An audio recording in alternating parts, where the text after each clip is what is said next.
Hello everyone, good morning. एक बार फिर से आप सभी का क्रेजी जीके ट्रिक के डेली करंट अफेयर की सीरीज में स्वागत है। शुरू करते हैं आज के सेशन को, आज के हमारे डेली करंट अफेयर को। और यहां पर हम डिस्कस कर लेते हैं 22 अक्टूबर के सभी करंट अफेयर। एक एक फैक्ट, एक एक क्वेश्चन को नोट कीजिएगा। जैसा कि मैं आपसे रोज कहता हूं, बहुत ही इंपॉर्टेंट क्वेश्चन है, एग्जाम ओरिएंटेड क्वेश्चन है, इसलिए आराम से सेशन को एंड तक देखिए।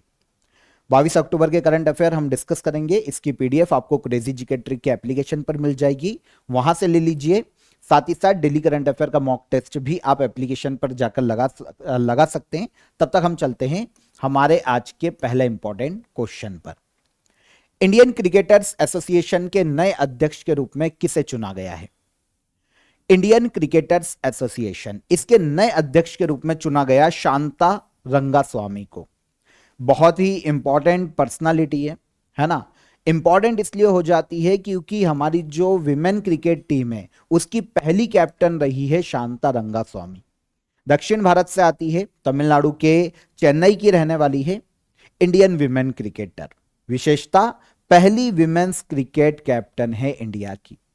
इसके अलावा खेलों में इनकी उपलब्धियों के लिए फर्स्ट विमेन क्रिकेटर जिनको अर्जुन अवार्ड दिया जा चुका है, 1976 में इनको अर्जुन अवार्ड दिया गया था। पहली विमेन क्रिकेटर जिन्होंने अर्जुन अवार्ड जीता है।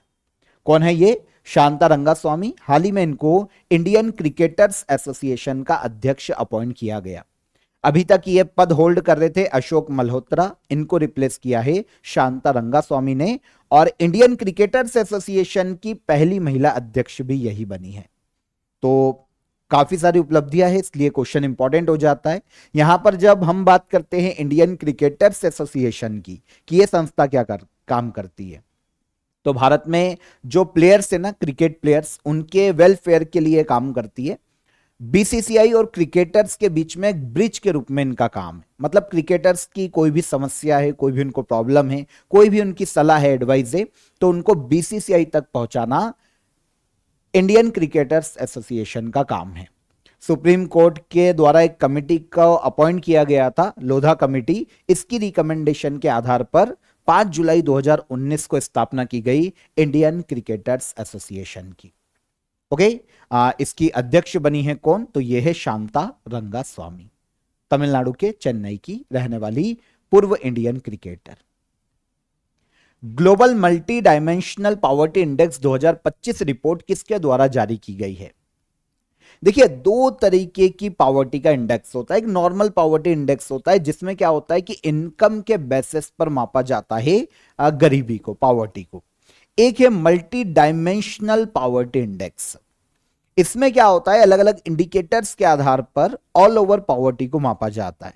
जैसे इनकम का बेसिस तो देखा ही जाता है, साथ ही साथ हेल्थ सेक्टर कैसा है उस देश में, एजुकेशन सेक्टर कैसा है, और जो स्टैंडर्ड ऑफ लिविंग है वो कैसी है लोगों की। तो इन सभी के आधार पर global multi dimensional poverty index को मापा जाता है।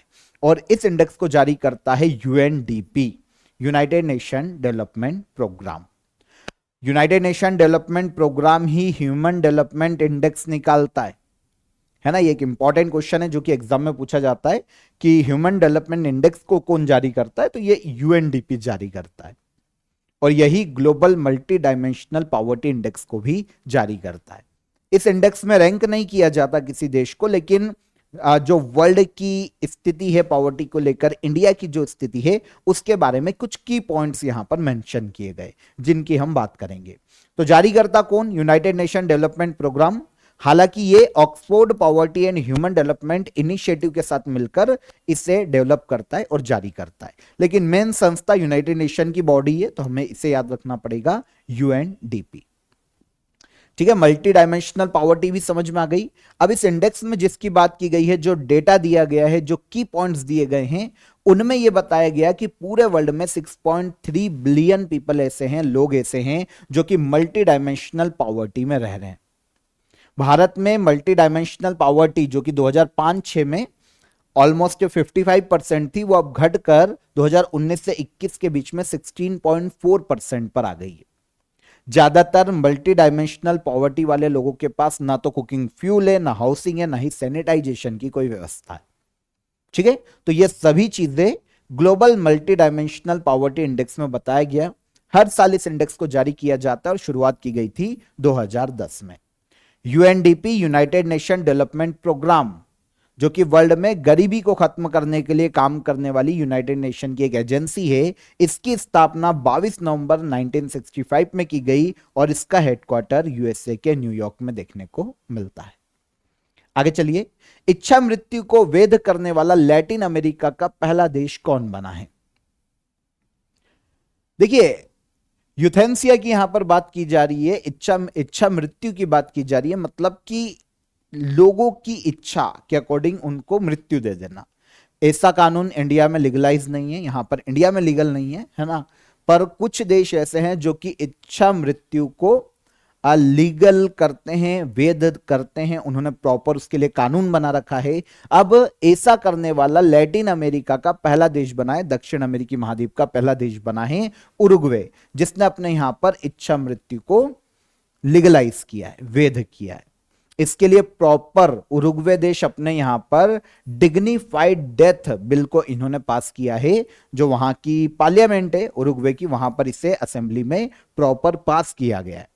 इच्छा मृत्यु में क्या होता है कि व्यक्ति जो बहुत भयानक बीमारियों से पीड़ित है, जिनकी बीमारी ठीक नहीं हो सकती, या फिर जो बिल्कुल मरने की कगार पे है, या फिर जो आने वाले समय में बहुत ज्यादा पीड़ा झेल रहे हैं, तो ऐसे लोगों को उनकी इच्छा के अकॉर्डिंग कोई इंजेक्शन के माध्यम से, ऐसा इंजेक्शन जिसमें दर्द रहित मृत्यु उन्हें दी जाए, मतलब बिना दर्द के उनको मृत्यु दी जा सके, तो ऐसे प्रावधान किए जाते हैं। कुछ देशों में ये मान्य है, तो दक्षिण अमेरिका या फिर जिसे लैटिन अमेरिका कहा जाता है, वहां पर इसे वैध करने वाला पहला देश बना है उरुग्वे।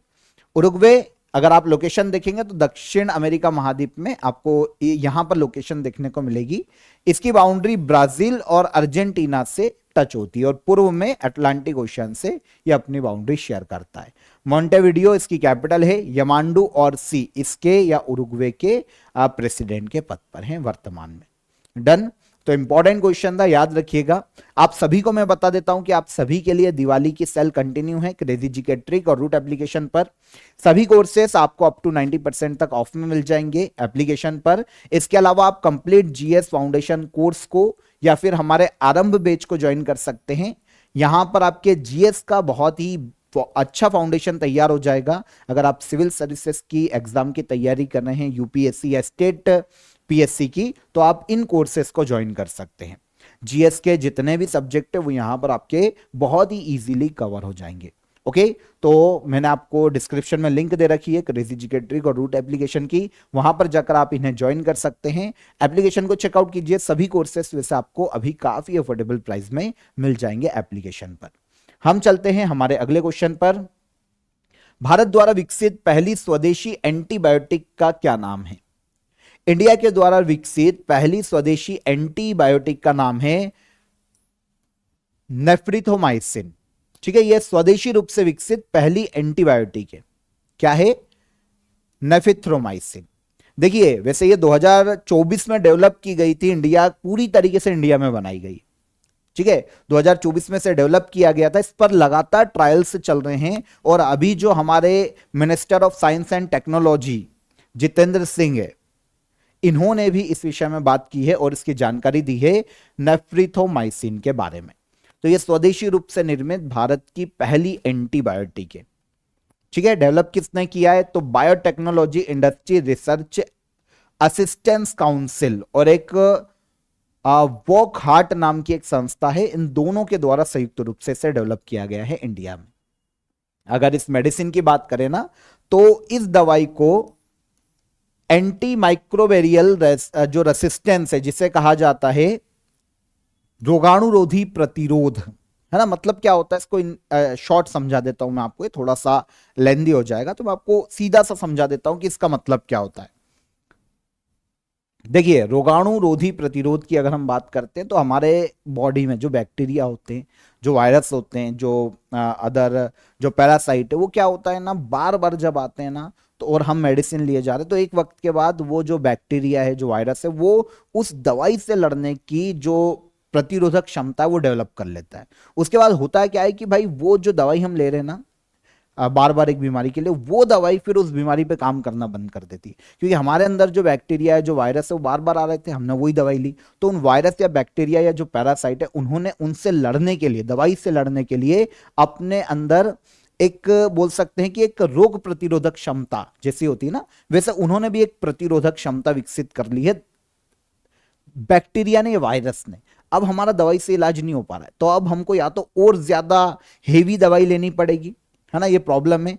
इसीलिए अब क्या किया गया, एक दवाई को डेवलप किया गया है इसी प्रॉब्लम से लड़ने के लिए, ताकि इस रोगाणुरोधी प्रतिरोध जो है हमारे अंदर, उसको खत्म किया जा सके।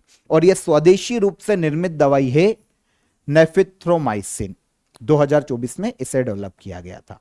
आई होप आप समझ पाए होंगे शॉर्ट में कि यह दवाई किस काम आने वाली है। इसे डेवलप करने वाली संस्था है biotechnology industry research assistance council.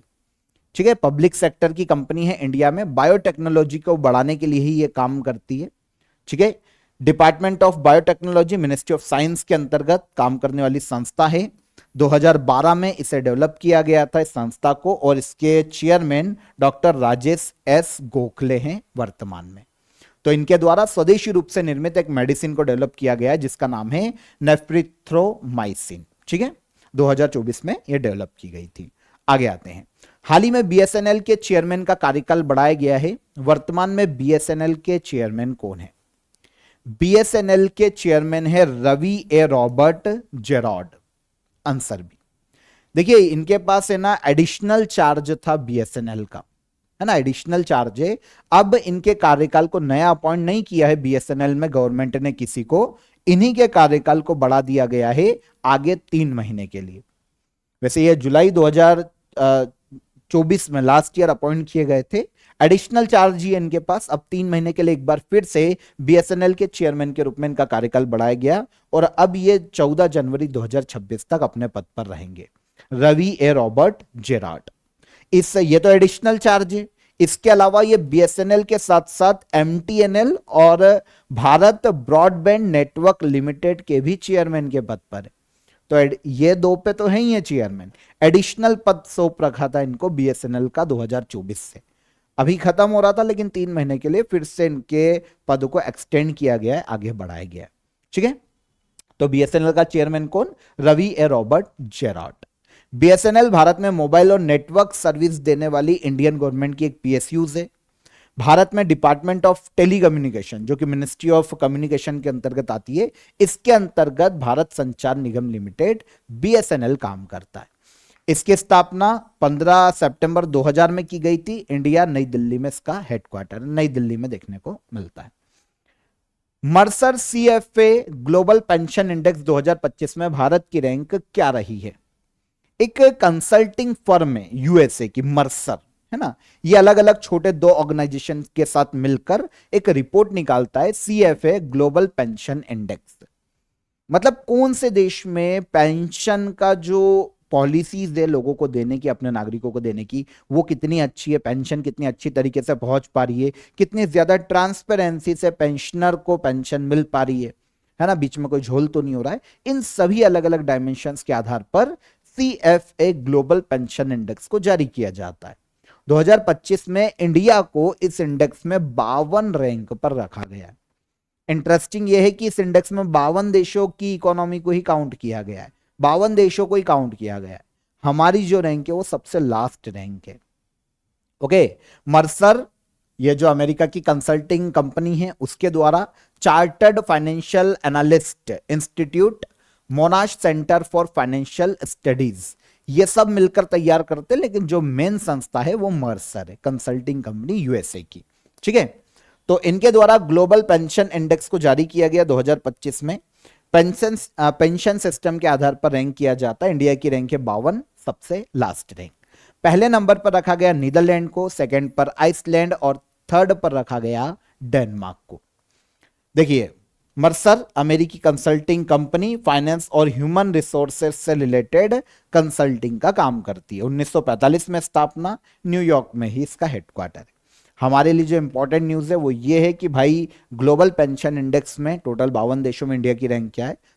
सबसे लास्ट है 52, और पहले नंबर पर कौन? तो ये है नीदरलैंड।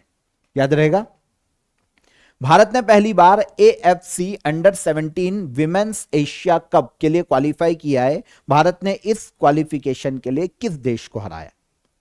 इंडिया ने पहली बार AFC under 17 women's Asia cup के लिए क्वालिफाई किया है, और जो क्वालिफाई राउंड था ना, उसमें इंडिया ने उज्बेकिस्तान की विमेन टीम को हराया। किसको हराया? उज्बेकिस्तान। और पहली बार ही हमने क्वालिफाई किया है, इसलिए ज्यादा इंपॉर्टेंट हो जाता है। अच्छा, यहां पर कंफ्यूजन आएगा, AFC under 17 women's Asia cup क्या है? देखिए, इस बार ये चाइना में आयोजित किया जाएगा, नेक्स्ट ईयर आयोजित होना है 2026 में, इसके लिए हमने क्वालिफाई किया है। ठीक है, 30 अप्रैल से लेकर 17 मई तक आयोजित किया जाएगा 2026 में। 12 टीम यहां पर पार्टिसिपेट करेगी, होस्ट करेगा चाइना, और भारत ने अब इसके लिए क्वालिफाई किया है। पहली बार ही इंडिया क्वालिफाई हुआ है, और जो क्वालिफाई राउंड था उसमें हमने हराया किसको? उज्बेकिस्तान को। अब देखिए, AFC under 17 women's Asia cup Asia के देशों के लिए विमेन्स फुटबॉल टूर्नामेंट है। एशिया के जो देश है ना, उनकी विमेन्स फुटबॉल टीम यहां पर पार्टिसिपेट करती है। 2 साल में एक बार आयोजित किया जाता है, और एशिया में आयोजित हो रहा है, इसलिए एशियन फुटबॉल जो फेडरेशन है वो इसका आयोजन करवाता है। 12 टीमें पार्टिसिपेट करती है। अब चाइना में आयोजित होगा नेक्स्ट ईयर 2026 में, तो इसके लिए इंडिया ने पहली बार क्वालिफाई किया है। एशियन फुटबॉल कॉन्फेडरेशन इसका आयोजन करवाती है, तो ये फुटबॉल को एशिया में गवर्न करने वाली बॉडी है। 7 मई 1954 में इसकी स्थापना की गई। मलेशिया के कुआलालंपुरम में इसका हेडक्वार्टर स्थित है। जो AFC under 17 women's Asia cup के लिए क्वालिफाई करने के लिए जो टूर्नामेंट था, हमने किसको हराकर क्वालिफाई किया है? तो ये उज्बेकिस्तान को हमने हराया 2-1 से। चर्चित बाथो धर्म किस जनजाति के द्वारा पालन किया जाता है, या कौन सी जनजाति बाथो रिलीजन को मानती है? तो पूर्वोत्तर भारत में एक जनजाति देखने को मिलती है, हमें एक कम्युनिटी देखने को मिलती है जिसका नाम है बोडो। ये बाथो धर्म को मानती है। वैसे ये हिंदू धर्म से रिलेटेड है। तो बाथो धर्म एक पैसिफिक मतलब धर्म के रूप में अब इसको कंसिडर किया गया है, अभी हम बात करेंगे। तो बोडो जनजाति इसको पालन करती है।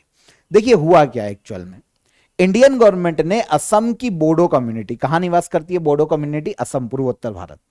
इस कम्युनिटी के द्वारा जो प्रैक्टिस किया जाता है बाथो रिलीजन, इसको आने वाला जो सेंसस है उसमें एक सेपरेट कोड देने का निर्णय किया है। अब आप बोलोगे सर ये सेपरेट कोड क्या है, इसका मतलब क्या है?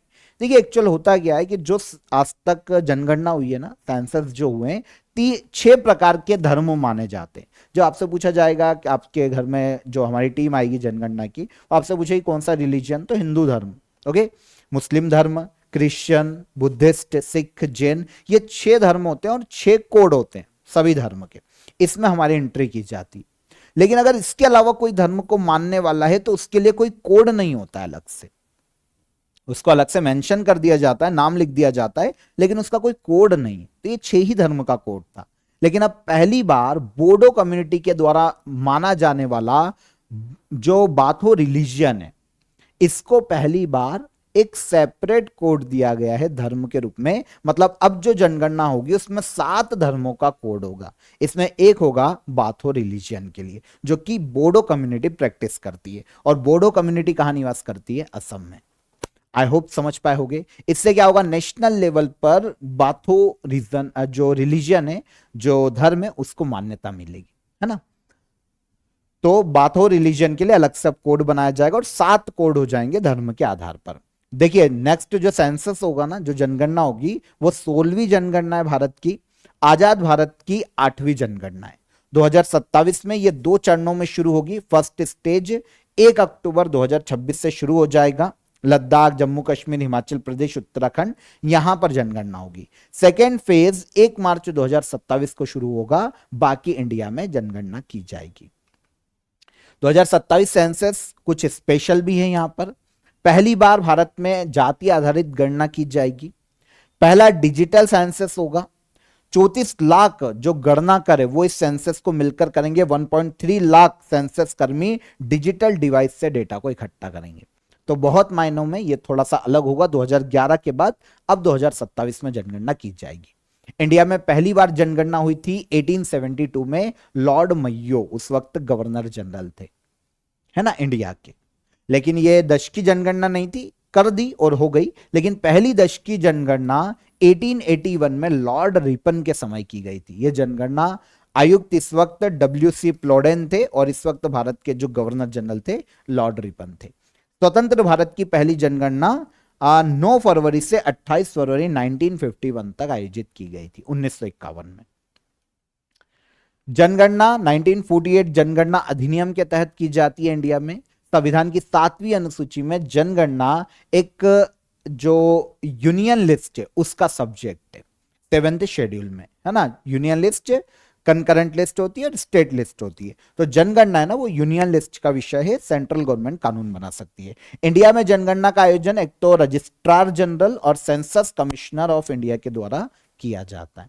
तो ये बेसिक फैक्ट है जनगणना के जो कि मैंने आपको बताया।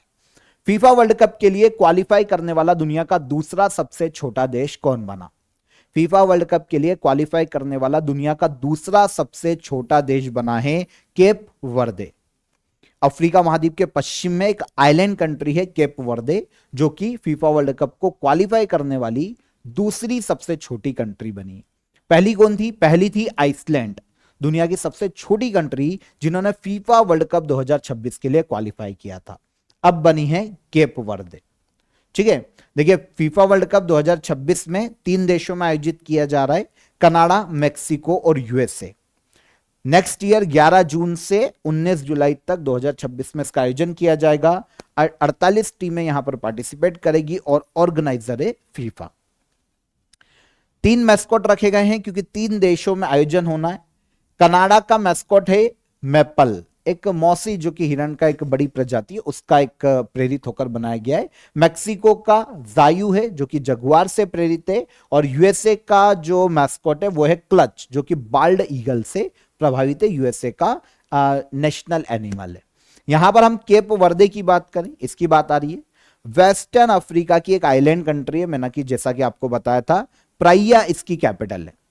वेस्टर्न अफ्रीका की छोटा देश है, छोटा सा देश है। जोस मारिया नेव्स इसके प्रेसिडेंट है और यूलिसेस कोरिया ई सिल्वा इसके पीएम के पद पर है। वैसे इतने छोटे देश का पीएम प्रेसिडेंट नहीं पूछा जाएगा, तो वेस्टर्न अफ्रीका में एक आइलैंड कंट्री है, इतना याद रख लो। लास्ट क्वेश्चन, चर्चित रक्षम चितकुल वन्यजीव अभ्यारण्य कहां स्थित है? Raksham Chitkul wild life sanctuary यह स्थित है भारत के हिमाचल प्रदेश राज्य में। अभी सुर्खियों में क्यों है?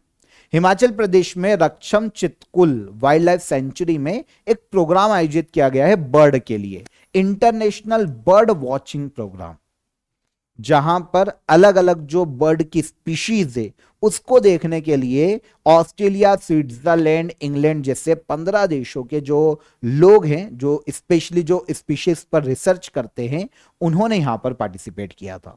तो इंटरनेशनल बर्ड वॉचिंग प्रोग्राम का आयोजन किया गया था Raksham Chitkul wild life sanctuary में। यह भारत के हिमाचल प्रदेश राज्य में है। हिमाचल प्रदेश के किन्नौर डिस्ट्रिक्ट में यह आता है। 3200 से 5486 मीटर की ऊंचाई पर स्थित है। ठीक है, वेस्टर्न हिमालय रेंज का यह हिस्सा है वाइल्ड लाइफ सेंचुरी और ऑलमोस्ट 31 स्क्वायर किलोमीटर में फैला हुआ है। Raksham Chitkul wild life sanctuary कहां पर? हिमाचल प्रदेश राज्य में। ठीक है, यहां पर बर्ड की काफी सारी स्पीशीज देखने को मिलती है, बायोडायवर्सिटी बहुत कमाल की है, इसलिए यहां पर ऐसे इवेंट आयोजित कराए जाते हैं समय समय पर। अभी जो आयोजित किया गया इंटरनेशनल बर्ड वॉचिंग प्रोग्राम था। ठीक है, तो ये 22 अक्टूबर के करंट अफेयर यहां पर हमारे क्लियर हो जाते हैं। एक एक क्वेश्चन, एक एक फैक्ट को हमने डिटेल में डिस्कस किया। अब हम चलते हैं, हम लास्ट डे का जो हमारा करंट अफेयर था उसको रिवाइज कर लेते हैं एक बार और फिर हम क्वेश्चन ऑफ द डे का आंसर देखेंगे। लास्ट डे के करंट अफेयर में हमने डिस्कस किया था पहला question, global air powers ranking के अनुसार भारतीय वायुसेना दुनिया में किस स्थान पर रही है? तो इंडिया को रैंक दी गई थी 6th। चर्चित मारकंडा रिवर किस राज्य में बहती है? तो इसका बहाव क्षेत्र दोनों ही राज्यों में है, हिमाचल प्रदेश और हरियाणा। आईएफए शील्ड 2025 का विनर कौन बना? तो यह बना मोहन बागान सुपर जायंट। हाल ही में आईयूसीएन का 90वां सदस्य राज्य कौन बना? तो यह बना तुवालू, एक पैसिफिक ओशन में एक आइलैंड कंट्री है। पहली बार जारी की गई state of finance for forest 2025 report किसके द्वारा लॉन्च की गई? इसे लॉन्च किया गया यूनाइटेड नेशन एनवायरमेंट प्रोग्राम के द्वारा। रिनकॉन डे ला वियहा ज्वालामुखी कहां पर स्थित है? Rincon de la volcano Costa Rica में देखने को मिलता है, सेंट्रल अमेरिका का देश है। 2025 के सुल्तान ऑफ जोहर कप में भारत ने किस पदक को हासिल किया? तो हमने सिल्वर मेडल अपने नाम किया सुल्तान जोहर कप टूर्नामेंट में। डीप फेक का मुकाबला करने और आधार प्रमाणीकरण को बेहतर बनाने के लिए सीता पहल किसके द्वारा शुरू की गई है? तो इस इनिशिएटिव को शुरू किया गया है उडई के द्वारा। हुंडई इंडिया के पहले भारतीय एमडी और सीईओ कौन बने हैं? हुंडई इंडिया के पहले भारतीय एमडी और सीईओ तरुण गर्ग अपॉइंट किए गए। लास्ट क्वेश्चन था, चर्चित कोलम आदिवासी समुदाय किस राज्य से संबंधित है? तो यह देखने को मिलेगा हमको तेलंगाना में, कोलम आदिवासी समुदाय। ठीक है, तो ये करंट अफेयर कल के सेशन के हो गए हमारे, रिवाइज कर लिए हमने। क्वेश्चन ऑफ द डे का आंसर ले लेते हैं। पहला क्वेश्चन था हमारा, 2025 का साहित्य का नोबेल पुरस्कार किसे दिया गया? इंटरेस्टिंग क्वेश्चन था। लाज्लो क्रास्नाहॉरकाई जो कि हंगरी से आते हैं, इनको 2025 में साहित्य का नोबेल दिया गया है। सर क्रिक जो विवाद है वो इंडिया और पाकिस्तान के बीच में देखने को मिलता है। और 2025 वर्ल्ड पैरा आर्चरी चैंपियनशिप में भारत ने टोटल 7 मेडल अपने नाम किए। ये तीनों क्वेश्चन के आंसर हो गए हमारे। अब आज के question of the day, M3M Hurun India rich list 2025 में भारत की सबसे अमीर महिला कौन बनी? सेकेंड, विंग्स ऑफ वैलोर किसके द्वारा लिखी गई पुस्तक है? और 62 नेशनल चेस चैंपियनशिप के विनर कौन है? तीनों ये करंट अफेयर के क्वेश्चन है, ध्यान से नोट करो, पॉज करके कमेंट में आंसर कीजिएगा। सेशन पसंद आया हो तो लाइक और शेयर करके जाइएगा। चेकआउट कीजिएगा एप्लीकेशन को, क्रेजी जीके ट्रिक को। ठीक है, अभी दिवाली की सेल चल रही है तो आपके लिए सभी कोर्सेस अप टू 90% तक ऑफ में मिल जाएंगे। डिस्क्रिप्शन में लिंक है, वहां पर क्लिक करके आप डायरेक्ट विजिट कर सकते हैं। डेली करंट अफेयर की पीडीएफ भी आपको क्रेजी जीके ट्रिक के एप्लीकेशन पर मिलेगी, तो वहां से आप कलेक्ट कर लीजिए। चलिए, कल फिर मुलाकात करेंगे नेक्स्ट डे के करंट अफेयर में। तब तक ख्याल रखिएगा अपना। जय हिंद, जय भारत।